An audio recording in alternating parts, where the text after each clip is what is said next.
Guys, I'm so glad you're here to Real Talk, Real Growth. Today, we're going to be talking about some hard truths of surviving a toxic divorce. I am so grateful that I'm going to have Bethany and Hillary with me today from Sincerely Divorced. Let me invite them in. I absolutely love more love. And I just invited them, and so they're going to be joining soon. But we're going to be talking about 3 topics today. So if you feel triggered, please, this will always be on replay if something's triggering you. Hi. Step Sorry. away and you can come back. Hi, ladies. I'm so Hi. glad that you're here. I feel so fortunate that everybody's going to get such a great wealth of information from you. And just real quick, I was going to tell everybody we're going to talk about 3 things: the signs of a toxic ex, or it might not even be an ex yet, a partner, protecting yourself, and co-parenting. But can you all tell us a little bit about yourself before we jump in? Sure. So we started this account about 15 months ago, and we originally were colleagues. We worked together over 10 years ago at a local university, doing a lot of marketing and communications work, event planning. She was actually my supervisor, so she kind of served as my supervisor and mentor for a while. And then, once we moved to different positions, different locations, and we remained friends through the pandemic. And then the middle to end of 2021, both of us found ourselves going through divorce at the same time. So our friendship kind of became a lifeline to each other. We didn't plan that, by No, the we didn't way. plan it. It was not in the cards, right, That's for it to be great that way. support. Right. Right. So we had very different divorce stories, very different circumstances. Probably like there's just there probably more differences than similarities in it in some ways. Mhm. But the big piece that kept like I said, we were lifelines, and the human experience of divorce is very universal, despite the details and despite the different whatever's happening Right. with your divorce story. Or the demographics of the people experiencing it, right? Because she and I are at different life stages and, kids of different ages and, as she mentioned, different circumstances, but none of that matters. Right. When you're navigating adversity, really, and a shared adversity like divorce. Yeah. It's because a lot of times when women come start working with me, I'm at different phases, right? But what I have found is sometimes when they're in a toxic relationship, they're not even aware how brutal it's been on them, right? Absolutely. And so sometimes when they come, we really go through the first step of awareness, right? They didn't realize I have a couple clients that were married 28 years and they were living on autopilot. And living on autopilot, they didn't realize they were financially abused, right? They got allowance. The husband at that time was so, multimillionaire, and they were getting 500 a month, right? Yeah. And Wow. they couldn't buy, and they survived, and 3 kids. So a lot of times we start off with the word toxic, but a lot of times if you're in a toxic relationship, that person has a lot of narcissistic traits, right? And it doesn't mean we're not a psychiatrist. It doesn't mean that they have narcissistic personality disorder. However, doing a lot of studies and workshops under Romney, reading books, we know what those traits are. And doing that awareness, this is why I'm so glad that we're doing this, is what I found in with my clients. The divorce, if they have a lot of narcissistic traits, gets a lot worse. And it gets pretty brutal. Not everybody, but there's some. So maybe we can start off just, we're covering so much. I feel like we could have broken this down. We could probably talk for 4 hours on Yep. this. But maybe what we can do is give an overall. And then if people have questions, they can leave us questions, and you all, we can reply back. And if they want more depth, we can do another one for everybody, if that sounds Yep. good with you. Yeah. But let's start off with signs of a toxic person. It's used so much, but the people that are really experiencing someone a partner that has a lot of narcissistic traits, it's brutal. Yeah.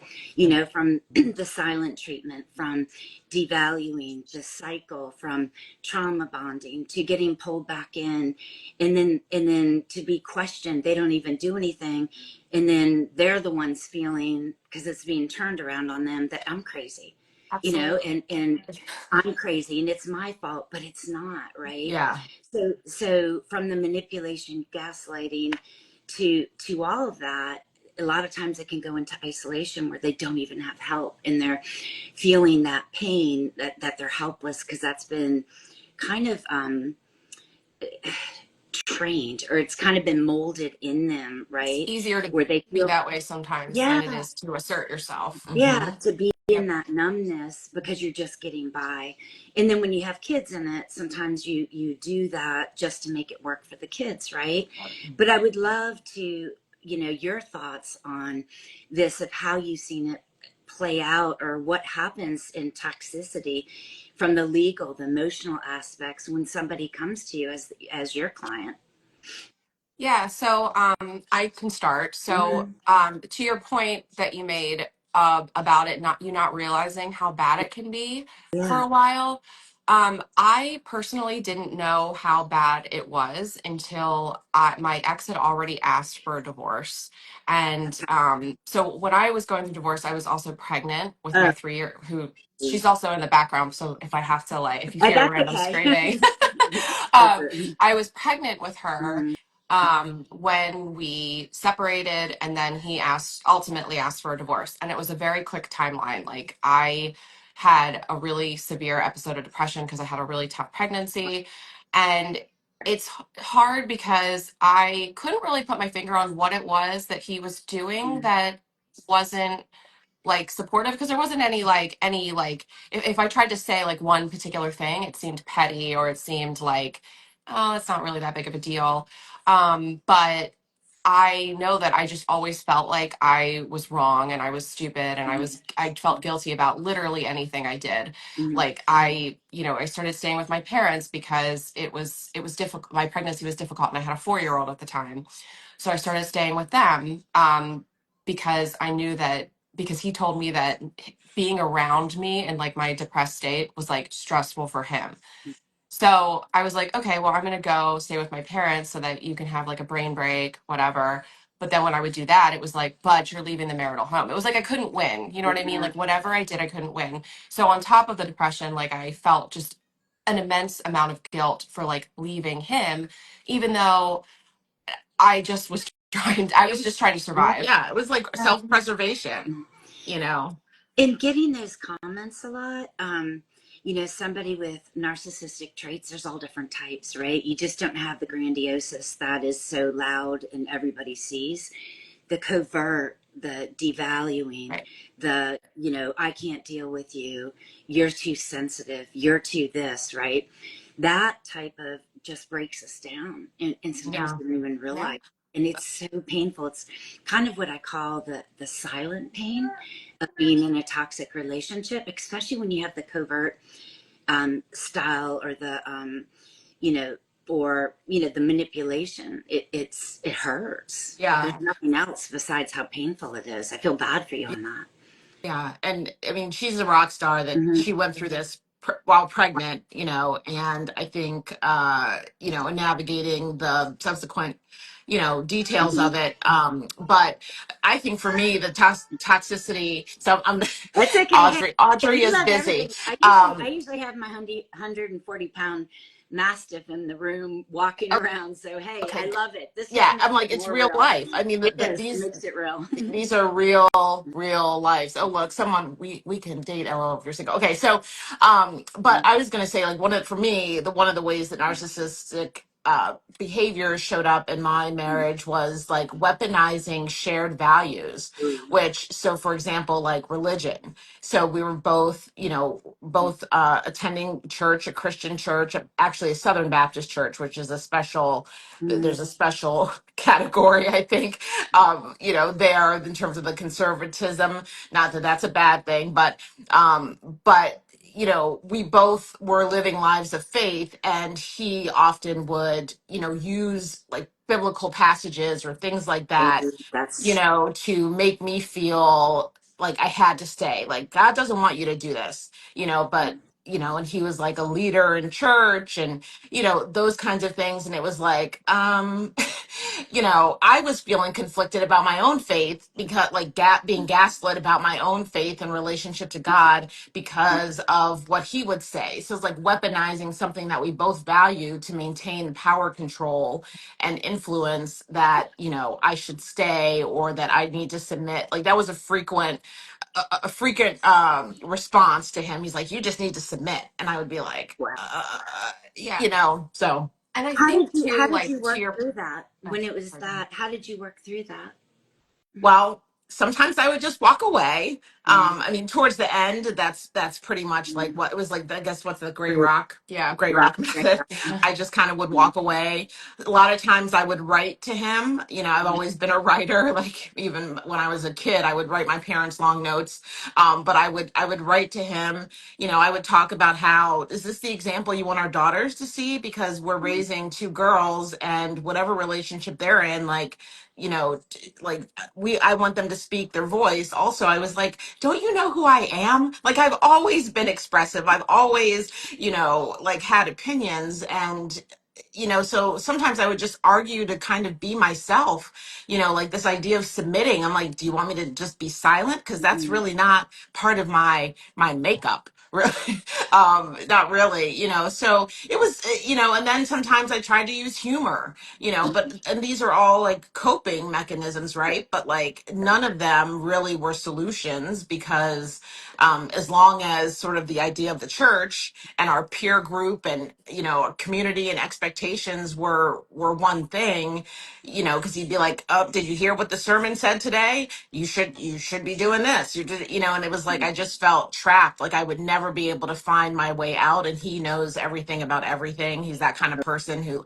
Oh, you wow. know, like, so he would, you know, again, he would try to leverage his expertise in a way to leave me feeling like I was inadequate or unprepared to really have a spiritual argument about how I should be treated. And you know, it wore me down. It wore me down as such that at 22 years, I said, I can't live like this, because now I'm questioning, does God even love me? Which is so wrong, but Right. that's where I was. That's how much I was at my breaking point. And I think a lot of people struggle with that. It's conditioning us to think a certain way, right? And sometimes when we talk about awareness, it is, well, what's his intention? Why is he doing that, Mhm. right? And one of the number one things with someone with a lot of narcissistic traits is to get control, to put the other person down, is to be above them. And so a lot of times, what I'll say with clients is when they're doing something, what is their intention? Right. And so sometimes if we can step out of what's being thrown at it and really look at the patterns, because we all have bad days sometimes and we can do things that might be hurtful, not meaning to, but we apologize, right? In healthy relationships, we'll apologize. But what is so important is to look for patterns. And if it happens once, they apologize. Okay, that was a bad day. If it happens twice, what's happening? If it happens three times, that's a pattern. Yeah. And, and so when we're in these relationships, it's so important to understand the patterns, but also start to become aware of what is our response, right? And you know, like you mentioned before, sometimes even like Dr. Romney will say is don't engage because it's not going to get you anywhere, right?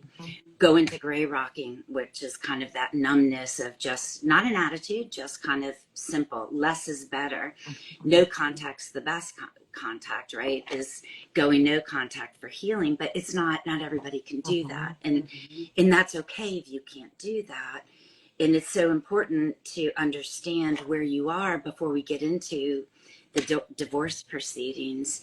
And so for you all working with so many different women, what is some of your advice that you suggest for protecting yourself, you know, going into the mental health and legal interests when you start going into the divorce? I mean, because this is so complex. Yeah, so when we started this work too, one of the things that we wanted to offer was a purposely inclusive community. So we Mm. actually also interact with men a Oh, lot and assist men it goes too. both ways. Yeah, yeah, no, Mhm. absolutely, because there are a lot of female narcissists, but I think in mainstream it's usually perceived as the male narcissist. But we have a lot of members of our community that have also been Mhm. victims of narcissistic abuse from a woman. So we just like to clarify that because we don't want people to think that we're just we just want to be make sure that everyone knows that we're purposefully and inclusive. And I'm glad you Um, say that because it goes yeah, both ways. There's a lot of narcissistic moms out there. You yep, can have a narcissistic woman yep. boss Yeah. and different. It goes both ways, definitely. And I think you mentioned like in your introduction about like the isolating effect of like a toxic relationship or narcissistic abuse, and like our approach to it, because we don't have like clients per se in the sense of like coaching, but our antidote to all of this is community. You know, so you know when we are in like our element, which is like one-on-one interactions with people at our meetups, at our support group, you know, activities, that's when I think we really are able to share our expertise, you know, by listening to other stories, and trying to also make connections, like, because if we can disrupt the isolation of, you know, being you know, a victim of narcissistic abuse, or we can disrupt the isolation of divorce by making those connections, by knowing lots of people and how to help them kind of work together, then we feel like we are being successful in what we're doing. And then we try to provide, you know, resources. Like a lot of our posts are, they're a little nerdy, you know, Oh, I but think your posts are awesome. I love like information and different things. It's you have reassuring. You got info, yeah, well, details, things that and people need to and hear. a lot of Mhm. our inspiration too comes from these one-on-one interactions because like you can Google things like, you know, common things that Mhm. happen in divorce or in divorcing a narcissist, but there's nothing like when someone says something to you in an authentic conversation. So we do try to.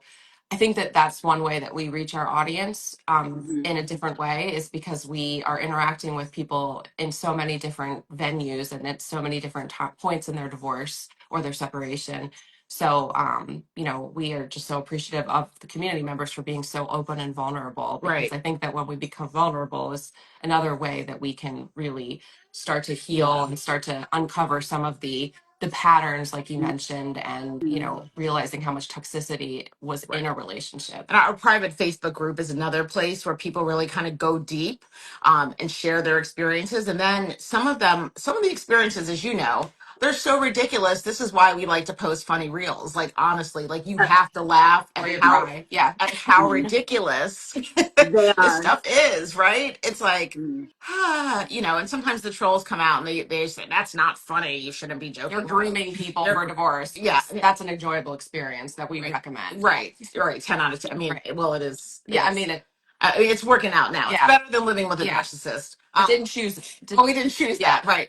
But yeah, but we, you know, I think the humor is so important, but a lot of it comes out of that, like, you know, these one-on-one connections and the ridiculousness, you know, of all of this, the absurdity. You know, hmm, you Mhm. really truly need a range of emotions in your Mhm. toolbox to process it all. yep, You know, if you want to come back to life, and that's what we call the glow up. yeah. That's the goal. That's the Well, goal. It's fine. Yeah. yeah, I love that you mentioned a toolbox because I think a toolbox is so important from grounding techniques. Hmm. But you also mentioned, I love your talk about community because so many times when somebody's like, wow, I went through that. They wrecked every single birthday of mine, right? And or they wrecked every holiday if it was Christmas. Sometimes getting that support that somebody else has been through that is a beautiful thing that you all are doing. And so I love, I think toolboxes are great and everybody's different. So it's important to know what do you need in your toolbox, right? And setting boundaries is huge, but sometimes it's really hard when is always been a yes person, Yeah. right? So, and that's something I can just only imagine in your groups, communities of people supporting. How did you start, right? Right. How did you start? And sometimes even starting to set boundaries is starting with someone that you love, right? And that loves you, somebody that's in a good relationship. So instead of saying yes to them all the time, start with somebody that you trust, that you can say, no, I just don't feel like doing that today. Yeah. And and what else would you add to that, that people can get from your community that's so supportive in your Facebook group? Because I think that's important. Well, I'll just we'll go back and forth. Sometimes we say the same thing at the same time, so we That's never know. That's okay. why we hesitate. Yeah, you're Literally. like What's who's she gonna gonna take say? it? Yeah. Right. But I think what the tools. I mean, one of the great things we love is resources. Like we're in our professional work jobs, we worked with a lot of professors in a university setting, and so we're like big on research and resources and tools. And so, in addition to that, community, creating opportunities for community in person and in the Facebook group, we're big on like knowing great resources, which is how we got to know you, because we did our favorite things list earlier this year, and you were one of our favorite Yes. things, just always so pleasant, and I just see a pink heart when I think of I you. know. Yeah. Oh, Um, thank but we really truly study resources, because we know it's overwhelming to have to do that, when you're navigating this stuff. So we really, take it very seriously. you. It's almost like we're divorced Yeah. professors in a way, that we really like to recommend, but again, to study. So like our Family Wizard is a resource that we, definitely think, is great for the toolbox, Yeah. in terms of communication, because sometimes, communication is tough between caregivers and everyone that's involved, in your child's life or in ex's, in your interactions. And so you need, some guidance. We're learning more about collaborative divorce. That's a great thing for people's toolbox. What do you mean? And What do you mean by collaborative Yeah, divorce? so collaborative Mhm, divorce is a method that, unlike traditional divorce with an attorney mhm, necessarily, it's like a team. You have an attorney mhm, that's representing each person's interests. You have a mediator, that's there, and a lot of times the mediator might be an attorney, but they're not representing. They're just trained to sort of, mhm, facilitate productive conversation. And then there's often a financial professional there. They're paying attention to conversations about assets. And then there'll be sometimes a therapist there if children are involved. Their focus is advocating for child wellness. So it's really like a team approach. Holistic. great. Exactly, a holistic approach. And so, but there's a certification for that. So collaborative divorce professionals are definitely receive training, and they're Mhm, prepared to use that method. And it's great, particularly if there's not, even if there's high conflict or not conflict, but mhm, you again, it's that broad approach that sort of takes care of everything. Is when you're trying to like manage all of it, whether you're doing your own divorce pro se or you're working one-on-one with an attorney, you miss things, right? There's blind mhm, spots. I mhm. mean, there just is. And so collaborative divorce is one of the tools that we love as well. Yep. When you see if it's high conflict, right? What are some tips or sources that you can give to somebody that has to co-parent, especially with little kids or kids that aren't in their 20s, right? What are some tips that you can leave to people right now? Um, for me, I think Mhm, it was establishing really good boundaries in terms of the communication. And that's kind of why we recommend something like Family Wizard, mhm, because there's a lot of unlearning involved when you're going through a divorce. You have to unlearn, like, you have to realize that you are going to be interacting with this person that you may have been, in the same household with for, 10, 20 plus years. mhm, The communication is going to change. It's going to be different. And a lot of times, like, our impulse is to just text them or just to email them, or, whenever, wherever, whatever. And you don't, and as a receiver of those messages, like, you don't have to be like and that's why something like our Family Wizard is great, because it kind of creates a more professional, business like environment. Like, okay, we're going to take all of, a lot of the emotional pieces out of it, and we're going to talk tactical. But that's like a process. I mean, you're divorcing that communication as well. So Yeah. so having the boundaries, and then having some way where you're not just completely accessible to the person for me, that was a huge Right. part of it. And I think the toxicity also can, another factor in it is like when your ex may have a partner, Mhm. and now they're like an additional communicator, and of course that partner thinks about you whatever your ex may think about you, Right. and so it almost like amplifies the level of toxicity, because now this person who really doesn't know you, certainly doesn't know you as well as your ex knows you, but they think they know you. And sometimes, when exes default to like allowing that person to sort Mhm. of, I'll just say, run amok, because Yeah. because I've seen, yeah, Hillary's a saint. I just want to say that she's a saint actually. But she's done a really great job of maintaining a good relationship with her ex's affair partner, now his wife, Mhm. because she values that relationship for the kids. She cares for Yeah. her kids, and so Hillary wants to make sure that they're being as efficient and cordial, for the benefit of the kids. But like we've also seen where sometimes the ex just like totally checks out and lets their new partner Yep. communicate, Really. and yeah, and that's again absurd. Mhm. When you think about it, it's like you don't even know me, or you don't know our kids, but this new person in your life now That's is hard. an expert.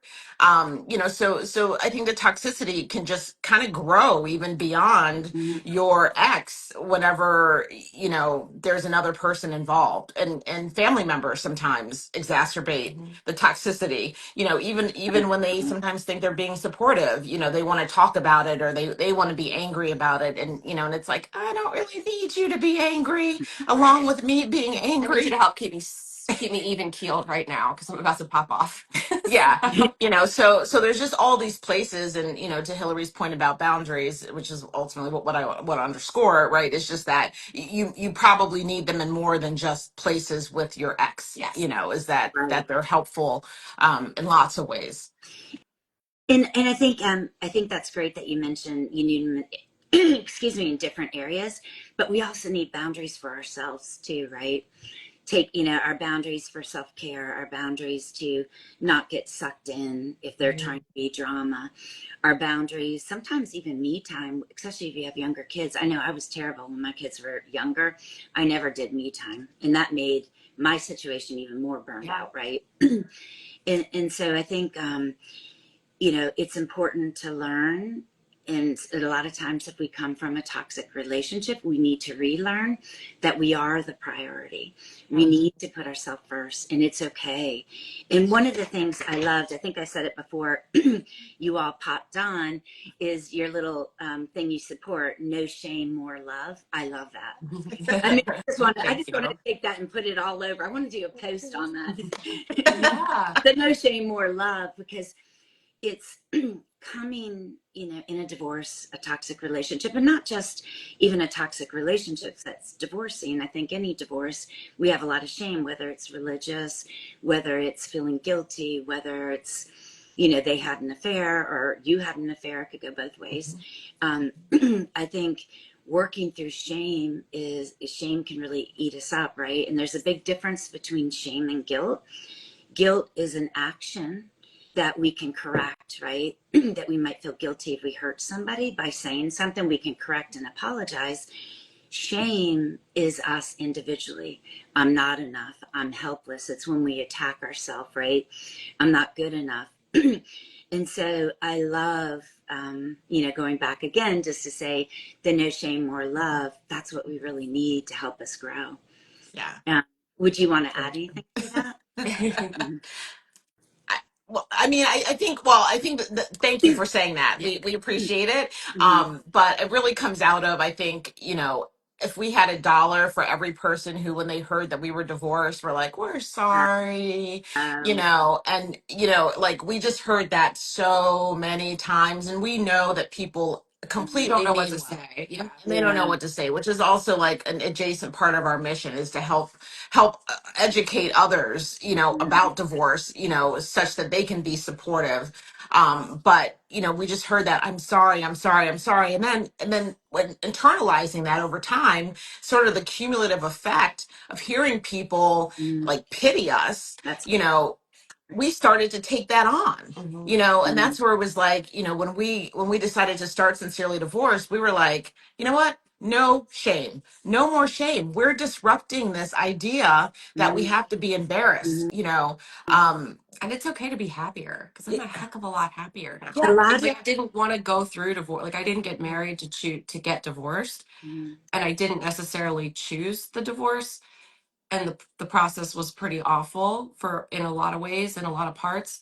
But I mean, I don't want to say I would want to do it all over again, but I would, to be where I am now, because I feel like I'm such an authentic, like mhm. I'm more authentic than I've ever been in my entire life. Yeah. And I feel like that's a really lovely life goal, which we don't really, who talks about that, right? Right. Mm, Well, and also when I divorced, you know, because people, a lot of people, because I was married for 22 years, people were like, "Oh my gosh, I can't," you know, like, why would you just throw that away? Yeah. What are You you know? going to do now? Yeah, exactly. What are you going to do now? You're middle aged, like, you know. And I was like, you know what? I'm choosing to frame my marriage as a success. 22 years yeah. It's is a long legit. time. Yeah. I mean, 2 years is legit. 10, I mean, whatever it is. But for me, I remember making that choice when the day that after our hearing, that when I spoke about my divorce, I was going to speak about it with a framing that was, this was successful. We have two beautiful daughters. We have had amazing times. We've Mhm, traveled the world, you know, and at the same time, this was the best way forward Yep. for us to be divorced. And so that was sort of the beginning of, you know, of this idea that no, we're not going to allow shame to take over. We're not going to internalize everyone's sorrow for us, because we're committed to imagining brighter, happier days. And that's what we want mm. for everybody. Yep. And I love that. And so many of my clients, we can look back and we can, what do we learn from it? How did we grow from it? Right. And, and if I never did go through that divorce, I never be the person I am today and grow. I'd still be living in autopilot.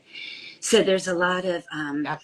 once we do the healing, there's a lot of inner peace that comes, and there's a lot of, excuse me, beauty that comes to that. And one of the things I love the most is seeing somebody grow and being so confident and so understanding of what they want in life now, and making, Yes. and absolutely it gives me goosebumps, but making choices for themselves that is great for their well-being, finding their happiness, understanding that it's okay to make choices that make you happy, right? That's the Yes. beauty of all of it. And so when we come up with a challenge in life, if we really look at our challenges and we can look at it, what did I learn, right? And the way I look at triggers, triggers can be so devastating and keep us stuck if we get into the PTSD and the freeze mode. But we reframe our triggers of, what do I still need to heal? What haven't I healed yet that's still triggering me, right? Because healing's like an onion. And I feel like I say this all the time, going back to seventh grade, where you dissect the Yeah. onion and it's like one layer and there's Yeah. 10 layers on the one layer Mhm. and then the next, the next layer.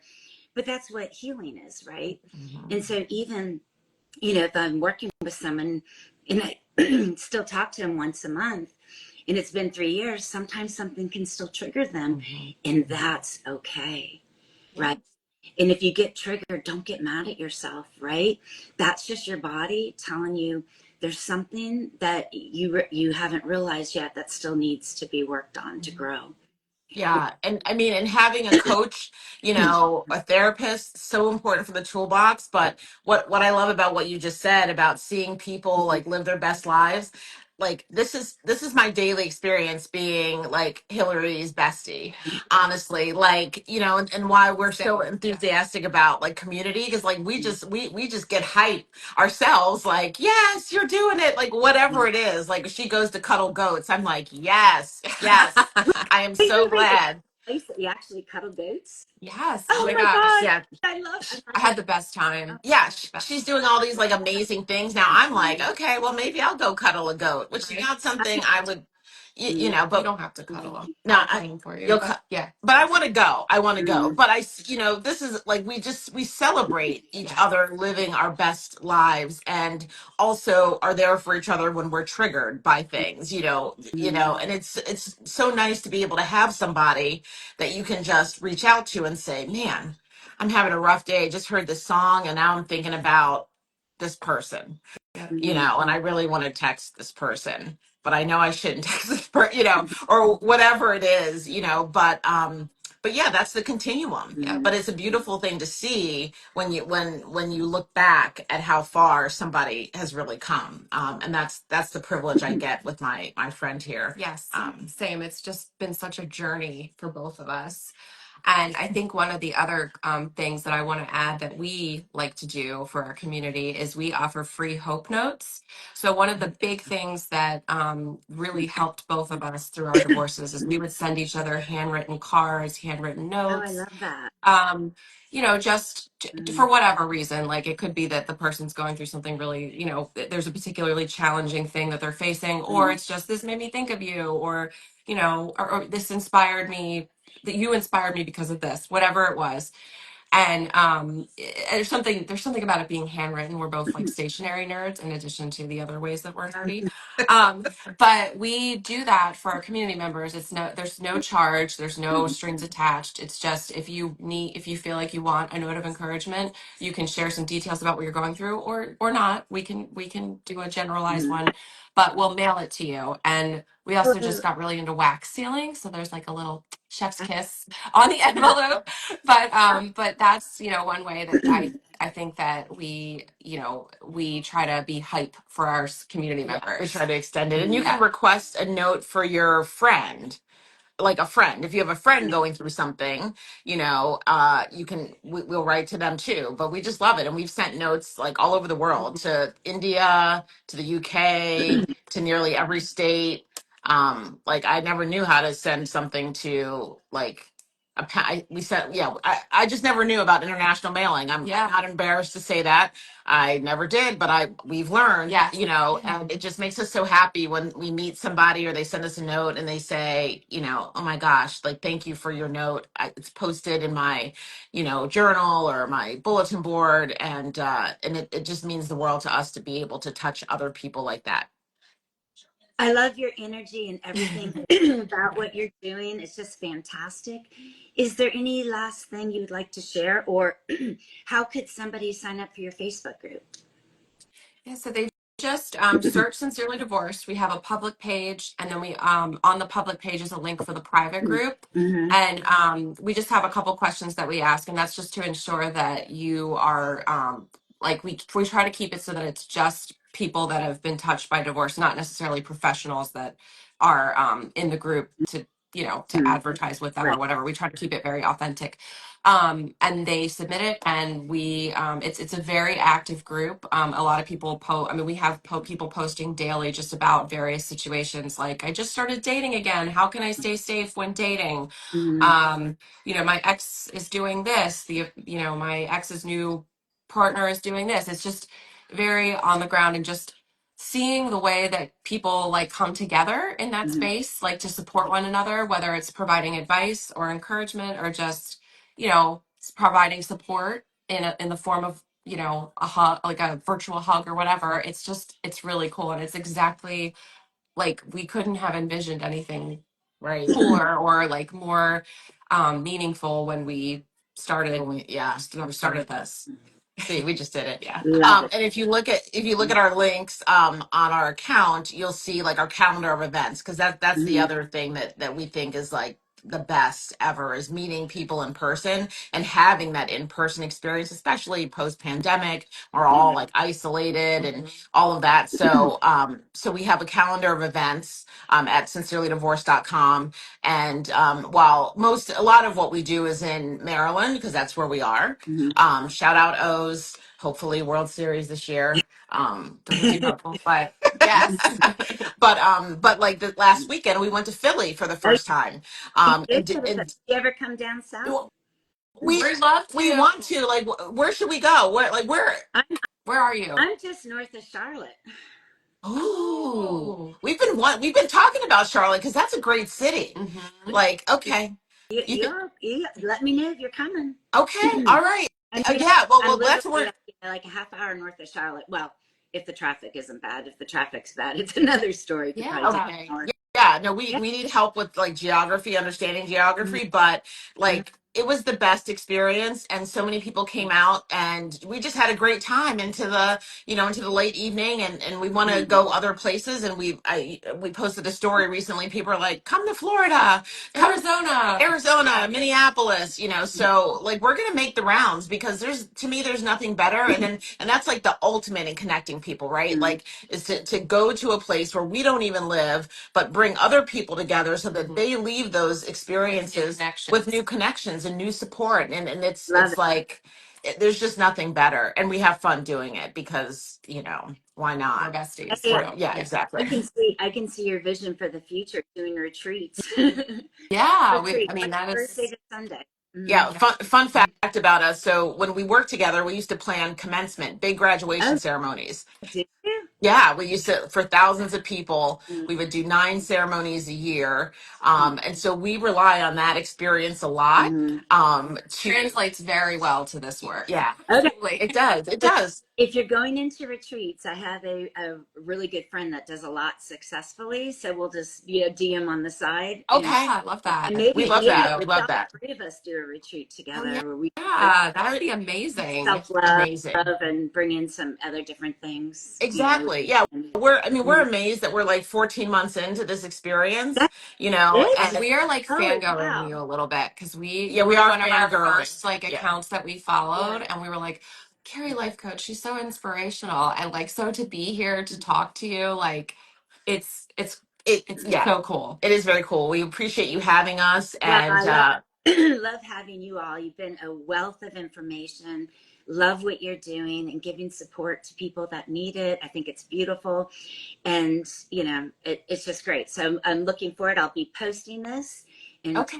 all. And if there's anything else you want to say, otherwise we'll be signing off. Is there anything else you'd like to We add? just want people to know that they're not alone, Yep. Yeah, and that, I agree with that. yeah, and embrace the bold idea that your happiest days are ahead of you. Yeah. So, And what I say a lot is when someone's going through a hard day, your now is not your forever. Yes. You I know, love that. so and just good. keep doing that. If you're having troubles, my now is not my forever. I'm Mhm. gonna get through this. And that's like a whole nother discussion we could do, but these Right. apps really help Yeah. us. They Yes. do. Yeah. Thank you, Carrie, for all the So great thank work you that you're so much. doing. Thank you so Love much for being such an uh, inspiration. well, Bye, you all everyone. Thanks for joining. bye Love you. for coming. Bye. Bye.